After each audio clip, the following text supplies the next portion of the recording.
bem-vindos à nossa análise. Hoje a gente vai mergulhar num tema que, olha, de uma forma ou de outra, toca o coração de muitas jornadas de fé, que é a repetição na oração. Uhum. Temos em mãos um material fascinante, um texto chamado O Poder Formativo da Oração Persistente, que parte de uma pergunta muito, mas muito honesta, sabe? Sei. Se Deus já sabe de tudo, por que eu preciso ficar repetindo meus pedidos ou confissões? Parece que eu estou tentando vencer Deus pelo cansaço. Exato. E o que eu acho mais interessante nesse ponto de partida é que o material não trata essa pergunta como um sinal de fraqueza ou, sei lá, de falta de fé. Não, pelo contrário. Pelo contrário, né? Apresenta como um sinal de honestidade espiritual de alguém que está realmente pensando sobre o que está fazendo. A nossa missão aqui é desvendar a resposta que o texto oferece. Certo. E já adianto, é uma resposta que propõe uma mudança, assim, radical na forma como a gente entende o propósito da oração. Certo, então a promessa aqui não é só justificar a repetição, mas dar um novo significado para ela. Ir além da ideia de que é uma simples insistência e descobrir por que essa prática é descrita no material como um processo profundo de formação interior. Ok, vamos analisar isso. O ponto de partida do texto, essa pergunta-chave, é algo que eu imagino que muita gente já se fez. Por que falar de novo com um Deus que é onisciente? E a resposta que o material nos dá é direta e, de certa forma, até desconcertante. Sim, é uma inversão completa da lógica que a gente geralmente aplica à comunicação, né? A tese central que muda todo o jogo está nesta frase do texto. A oração e a confissão nunca foram dadas para informar Deus, mas para formar o homem. Todo o resto se constrói a partir daqui. A comunicação com Deus, sob esta ótica, não é um canal de envio de dados para uma divindade desinformada. Não. É uma ferramenta de transformação para quem ora. Isso é uma virada de chave gigantesca, porque o nosso modelo padrão de comunicação é transacional, certo? Eu falo para informar, para persuadir, para conseguir alguma coisa. Exato. O texto está dizendo que, na oração, esse modelo simplesmente não se aplica. Deus não aprende nada de novo, não é convencido pela nossa retórica. O objeto da mudança somos nós. Exatamente. O material argumenta que essa confusão nasce de um modelo de comunicação muito ocidental, muito grego, eu diria. A gente usa a fala para argumentar, para construir um caso, para convencer o outro lado a agir. É um modelo de persuasão. Sim. E nós, sem perceber, importamos esse modelo para a nossa relação com o divino. O que faz todo sentido. A gente pensa que precisa apresentar nosso caso da melhor forma possível, talvez repetindo os pontos principais para garantir que foram ouvidos e considerados. Pois é. Mas o texto contrapõe isso com uma visão hebraica da fala que é bem diferente. Muito diferente. No pensamento bíblico que o texto explora, a fala, especialmente a fala declaratória, tem menos a ver com persuasão e mais com alinhamento. Alinhamento. Sim, falar uma verdade é uma forma de se alinhar com ela, de trazê-la para sua realidade interna. A oração, nesse sentido, é menos sobre mudar a mente de Deus e muito mais sobre moldar a nossa mente, o nosso coração, a nossa alma, Certo. para que se alinhem com uma realidade espiritual que Deus já estabeleceu. Certo. Então o foco muda de Deus para a gente. Mas se não estamos informando a Ele, qual o efeito prático em nós? O que de fato está acontecendo internamente cada vez que a gente confessa algo que já sabe? O texto detalha esse mecanismo. Detalha. E essa é a parte mais fascinante do processo. Não é uma repetição vazia, tipo um mantra sem sentido. Segundo o material, cada vez que uma pessoa de forma consciente confessa algo alinhado à vontade de Deus, um processo de 4 etapas acontece internamente. A primeira é que a mente é reajustada à verdade. A segunda, que o coração é realinhado com os propósitos divinos. Espera um pouco, vamos parar aqui. Reajustar a mente e realinhar o coração. Na prática, como uma pessoa sabe qual dos dois está acontecendo? Muitas vezes esses sentimentos se confundem, né? O texto faz essa distinção? Faz. O texto sugere que são processos paralelos, mas distintos. O reajuste da mente é mais cognitivo. É você trocando uma crença limitante ou uma mentira que acreditava por uma verdade. É eu pensava que era assim, mas agora entendo que é assado. Entendi. Já o realinhamento do coração é mais profundo, é afetivo. É sobre o que você ama, o que você deseja. É possível entender uma verdade com a mente, mas o coração ainda estar apegado ao padrão antigo. Certo. A repetição persistente trabalha nas duas frentes, desgastando a resistência do coração enquanto solidifica o entendimento na mente. Entendi. A mente pode ser convencida mais rápido, mas o coração tem uma inércia própria. E os outros 2 pontos? O terceiro ponto é que a percepção espiritual é treinada.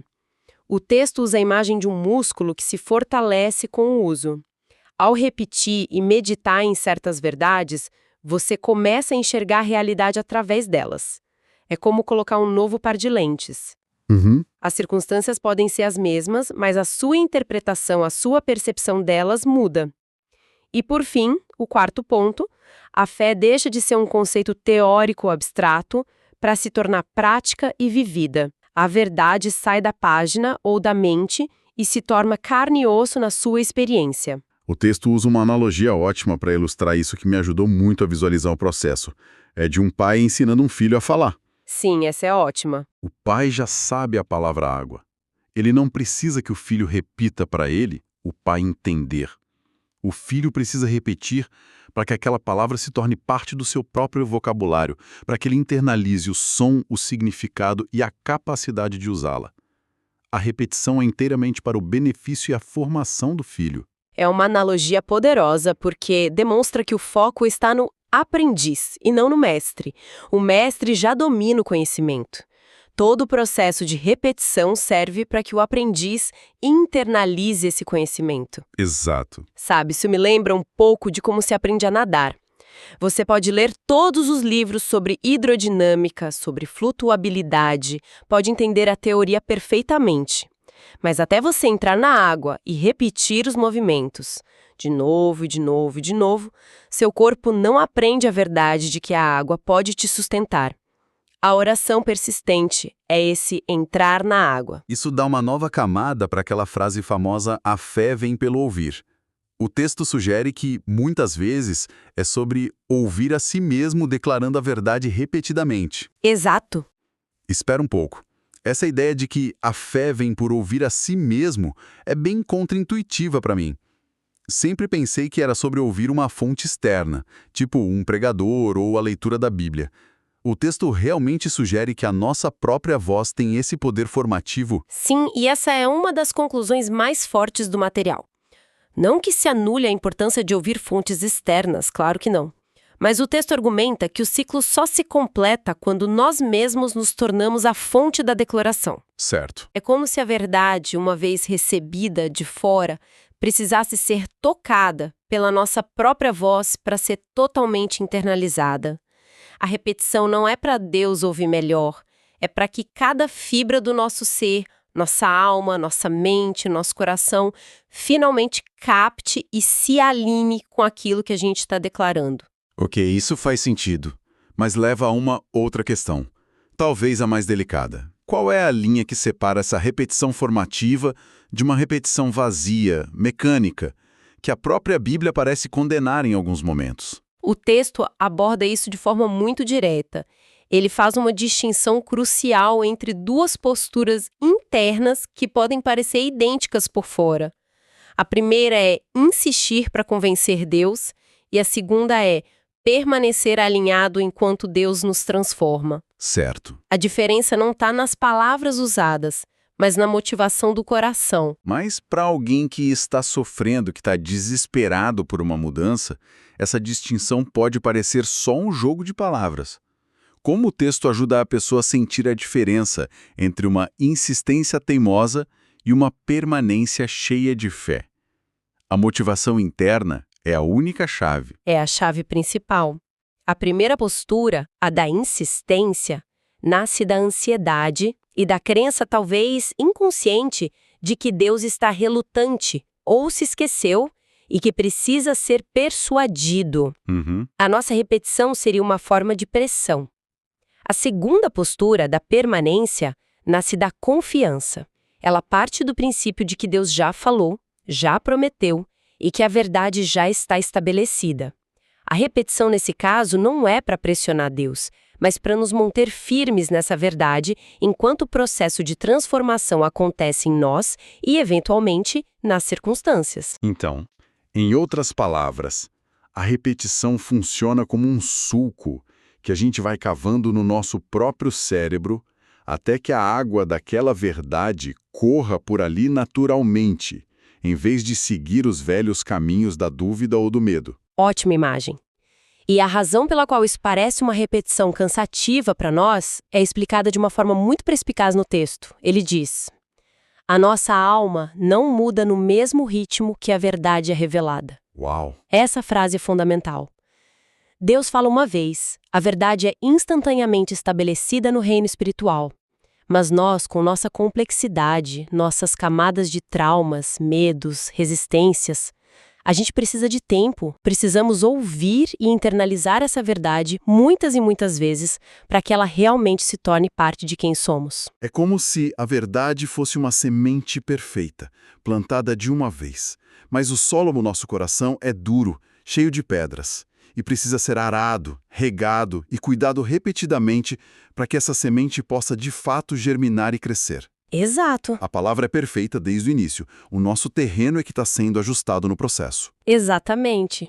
Por isso, a ideia da voz pactual mencionada no material não é sobre dizer Deus faça isso porque eu estou mandando, o que seria uma inversão completa e arrogante de papéis. Claro. É sobre dizer Deus, eu continuo concordando com o que o Senhor já disse. Eu me recuso a concordar com o medo, com a dúvida, com a aparência das circunstâncias. Eu permaneço em concordância com a tua palavra até que ela me molde por completo. É uma postura de alinhamento contínuo, não de exigência. Mas ainda fica o risco de se tornar algo mecânico, aquela vã repetição que muitos temem.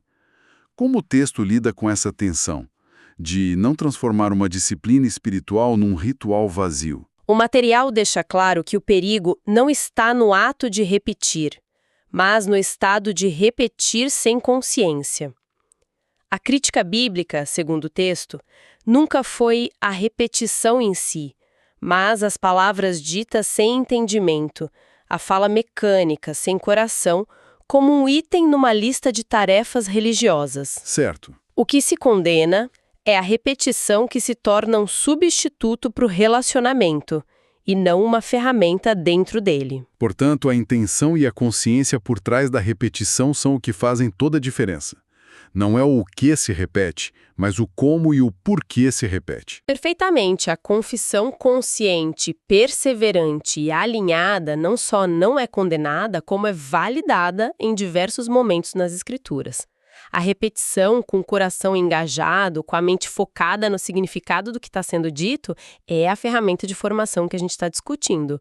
A repetição vazia é apenas ruído, tanto para nós quanto para Deus. E o exemplo de Jesus no Getsêmani, que o texto traz, é talvez o argumento mais forte para isso. Ele orou a mesma coisa 3 vezes. 3 vezes. O texto argumenta que isso não aconteceu porque o Pai não ouviu da primeira vez, o que seria um pensamento absurdo. O que estava acontecendo ali? Aquele momento é a ilustração mais profunda de todo o conceito. Ali a gente vê a oração em sua função formativa no nível mais intenso possível. Jesus, em sua humanidade, enfrentava uma angústia inimaginável. A repetição da oração, Pai, se possível, afasta de mim este cálice, contudo não seja o que eu quero, mas sim o que tu queres, não era para informar o pai de seu desejo, o pai já sabia. Claro. Era um processo de alinhamento da sua vontade humana que naturalmente recuava diante da dor extrema com a vontade divina e eterna que ele conhecia e compartilhava. Ou seja, a repetição foi a ferramenta que ele usou para atravessar aquele momento de agonia e permanecer firme no propósito. Foi uma âncora para a alma humana dele. Uma âncora perfeita, mostra que mesmo para ele, naquele momento de pressão máxima, a repetição foi um meio de permanência e alinhamento. Isso valida a prática não como um sinal de fé fraca, mas como um recurso legítimo e poderoso para a formação interior, especialmente sob pressão. Se serviu para ele, certamente serve para nós. Então, depois de toda essa análise, o que tudo isso significa? Quando aquela pergunta inicial surge, por que eu tenho que ficar repetindo isso? A resposta que o material nos oferece muda completamente o foco, né? A pergunta em si já revela que a gente está pensando na audição de Deus e não no nosso próprio crescimento. Precisamente. Se o foco está em informar Deus, a repetição é ilógica.